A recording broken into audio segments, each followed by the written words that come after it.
Hi friends, welcome back to my channel. Today మనము వేసవి కాలంలో పిల్లల పట్ల ఎటువంటి జాగ్రత్తలు తీసుకోవాలి, వారి హాలిడేస్ అన్నీ కూడా సురక్షితంగా ఎలా పూర్తి చేయాలి అన్న విషయాలన్నీ కూడా మనము ఈ వీడియోలో డిస్కస్ చేద్దాము. వేసవి కాలంలో పిల్లలు ఆడుకోవడానికి ఇంటి బయటకు వెళుతూ ఉంటారు. ముఖ్యంగా చెరువులు, బావులు, కాలువలు వంటి వాటి దగ్గరికి వెళ్తూ ఆడుకుంటూ ఉంటారు. అది చాలా ప్రమాదకరం కదా. చిన్నారి ప్రాణాలు తేలికగా ప్రమాదంలో పడవచ్చు. కాబట్టి గౌరవనీయులైన తల్లిదండ్రులకు నా చిన్న మనవి, మీ పిల్లలు ఎప్పుడూ ఒంటరిగా చెరువుల దగ్గరికి, బావుల దగ్గరికి వెళ్ళనీయకండి. అలాగే వేసవి కాలంలో చాలా వరకు బంధువుల ఇంటికి పిల్లలు వస్తూ ఉంటారు. అదే మీ ఇంట్లో అయితే సెప్టిక్ ట్యాంకు, మోటార్ ట్యాంకు యొక్క మూత వేసి పెట్టి ఉంటారు. అది తీసి పెట్టి ఉన్న మీ పిల్లలకైతే తెలుసు, కానీ వచ్చిన బంధువుల పిల్లలకి సరిగ్గా ఐడియా ఉండదు కదా. అందుకని మన అండర్ గ్రౌండ్ వాటర్ ట్యాంక్ ఎప్పుడూ మూత వేసి పెట్టే విధంగా చూడండి. మీరు ఒకవేళ ఉపయోగించుకున్నా తిరిగి మూత పెట్టడం మాత్రం మర్చిపోకండి. ఒక్కోసారి ఒక క్షణంలో తప్పిన ప్రమాదాలు కూడా మనం గమనించే ఉంటాం. ఇది మీకందరికీ తెలుసు, కానీ గుర్తు చేయడం మరొక్కసారి నా బాధ్యతగా అనిపించింది. అప్పుడప్పుడు మందలించినా సరే, కఠినంగా ప్రవర్తించినా సరే తిరిగి వారి ఇంటికి క్షేమంగా పంపించడం కదా మనకు కావాలి. అలాగే వారి ఆటలపై ఒక కన్నేసి ఉంచండి. ఎక్కడికి వెళ్తున్నారు, ఎవరితో వెళ్తున్నారు అనేది కూడా గమనించండి. ఇకపోతే ఇంటర్ చదివే పిల్లలు, డిగ్రీ చదివే పిల్లలు బీచ్లకు వెళ్తాము అని, టూర్లకు వెళ్తామని అడుగుతూ ఉంటారు. ఇటీవల జరిగిన చాలా ప్రమాదాల్లో మనం గమనించే ఉంటాము.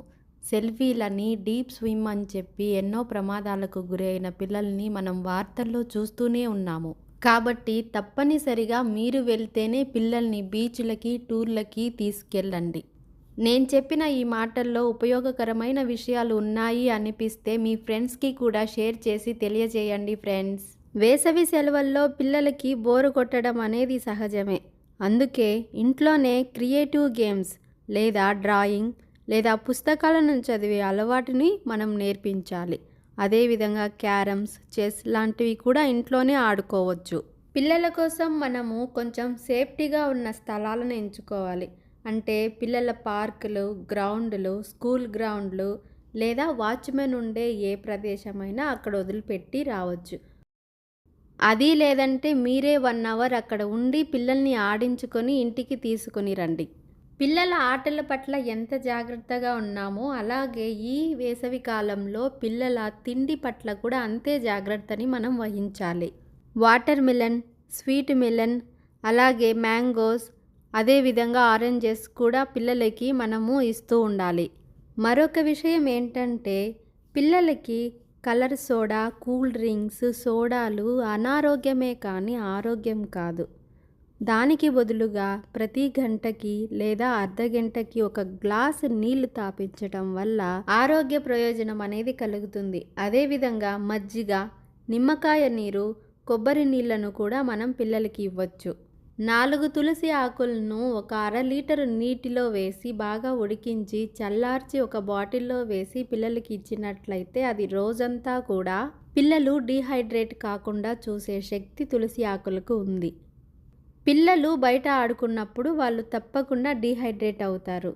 ఎక్కువగా చెమట పట్టడం, తలనొప్పి రావడం, శరీరం నీరసంగా అయిపోవడం, కాళ్ళు నొప్పి కలగడం, కళ్ళు మంటలు కలగడం, అలాగే వాంతులు కావడం కూడా ఈ డీహైడ్రేషన్లో భాగమే. ఇంట్లో ఉండి ఆడుకోండి అని ఎంత బ్రతిమిలాడినా పిల్లలు వినరు. తప్పనిసరి పరిస్థితుల్లో వారిని బయటికి పంపించి ఆడుకోమని చెప్పాలి. అటువంటప్పుడు తగిన జాగ్రత్తలు తీసుకుంటే సరిపోతుంది. క్యాప్ అనేది తప్పనిసరిగా పెట్టి పంపించండి, ఎందుకంటే డైరెక్ట్ సన్లైట్ నుంచి తప్పించుకోవచ్చు.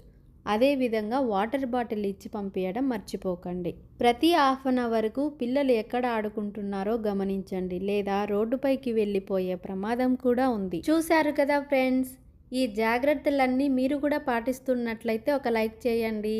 అదేవిధంగా మీ ఫ్రెండ్స్కి కూడా అచ్చంగా మీరు ఇలాగే చెప్పాలి అని అనుకుంటే ఈ వీడియోని షేర్ చేసి తెలియజేయండి ఫ్రెండ్స్. చివరిగా నేను చెప్పొచ్చేది ఏంటి అంటే పిల్లల్ని బావులు, కుంటలు, చెరువులు, రోడ్డు పైన ఆడుకోవడానికి అలో చేయొద్దండి. ఎక్కువ శాతం జ్యూసులు, నీళ్లు, మజ్జిగ, పాలు, లిక్విడ్ ఐటమ్స్ అనేటివి తీసుకోవడం మంచిది. మీరు మీ పిల్లలు ఇద్దరూ కూడా ఆరోగ్యంగా ఉండొచ్చు.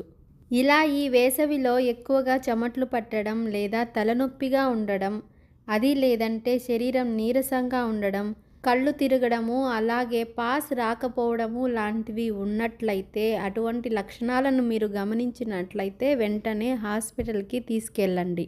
ఎందుకంటే ఇవన్నీ వడదెబ్బ తగిలే లక్షణాలు కాబట్టి డాక్టర్ దగ్గరికి తీసుకెళ్లితే కావలసిన మందులు, జాగ్రత్తలు డాక్టర్ గారు చెప్పి పంపిస్తారు.